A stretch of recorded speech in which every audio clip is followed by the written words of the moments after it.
পাস্তার recipe.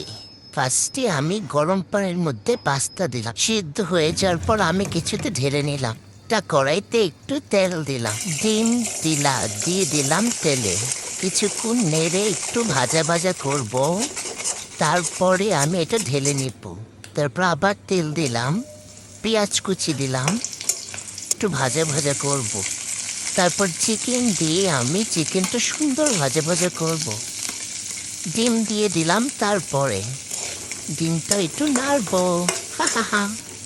তারপর আমি একটু শুকনো মরিচ দিয়ে দিলাম। পরে দিয়ে দিব সস, একটু নাড়বো। সস দেওয়ার পরে নাড়বো, সয়া সস। তারপরে দিয়ে দিব আমি পাস্তা। ওয়াও, লবণ।